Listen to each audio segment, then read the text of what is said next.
திருப்பூரில் எனக்கு என்ன இன்னொரு விஷயம் பிடிக்காதுன்னா, எல்லோரும் கஷ்டப்பட்டு மேலே வந்தோம். எவனும் வந்து ஒரு நாளில் வந்து ஓவர் நைட்டில் கல்லணோடு அடிச்சுலாம் வரல. ஆனால் அந்த பணம் வரும்போது அந்த மக்கள் என்ன தீர்மானம் பண்ணாங்கன்னா, நம்ம வந்து மில்லு மெஷினுன்னு பிஸியாக இருக்கும், இண்டஸ்ட்ரின்னு சொல்லிட்டு பிள்ளைங்களை நம்மளால் வளர்க்க முடியாதுன்னு சொல்லிட்டு ஊட்டியில் சேர்க்கறது வந்து பெரிய அவங்களுக்கு ஒரு என்ன சொல்ல ஒரு அவங்களுக்கு ஸ்டேட்டஸ் அது சிம்பிள் ஸ்டேட்டஸ் சிம்பிள் அது. அது வந்து குழந்தை வந்து பால் குடிச்சிட்ருக்கோம், ஒரு 8 மாதத்தில் போய் சேர்த்துருவாங்க. அதுபோல் ஆட்கள் அவங்க பெற்ற பிள்ளைங்களை வளர்க்கறத விட ஆத்தாளுக்கு அப்பனுக்கு என்ன பெரிய கட்டுற வேலை. நீ என்ன பணத்தை வச்சு என்ன பண்ண?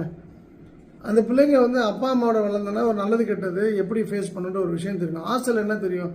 அது ஒரு மெக்கானிக்கல் லைஃபு. நான் ஒரு டேட்டா ஒன்று எடுக்கும்போது சூசைட் பண்ணக்கூடிய ஆட்கள்னு பார்க்குறீங்கன்னா, நான் ஹாஸ்டலில் தங்கினவங்க, சின்ன வயசுலேருந்தே தங்கினவங்க தான் விஷயத்தை எதிர்கொள்ள பயந்து சூசைட் பண்ணிக்கிறாங்க. அப்பா அம்மாவோட வளர்ந்தவங்க அது போல் தவறான முடிவை பெரும்பான்மையான இடங்கள் எடுக்கல. மேபி 100க்கு 2 பேர் 3 பேர் அப்பா அம்மா கூட வளர்ந்தவங்க எடுக்கலாம். அது மேபி அது தைராய்டு காரணமாக இருக்குன்றது என்னுடைய கருத்து.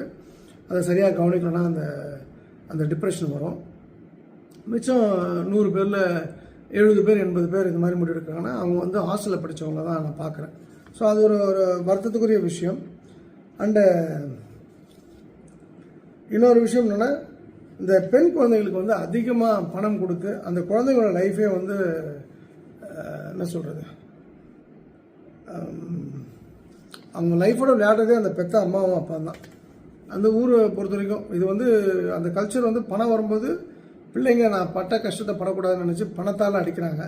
ஆனால் அதுதான் அவங்களுக்கு கஷ்டன்றது ஃப்யூச்சரில் கஷ்டமாக மாறுதுன்றது அந்த அப்பா அம்மாவுக்கு தெரியல. தெரியும் போது எல்லாமே என்ன சொல்கிறது, அங்கே ஒன்றுமே பேசுறதுக்கு ஒன்றுமே கிடையாது. அது ஒரு நிசப்தம் தான் இருக்கும்.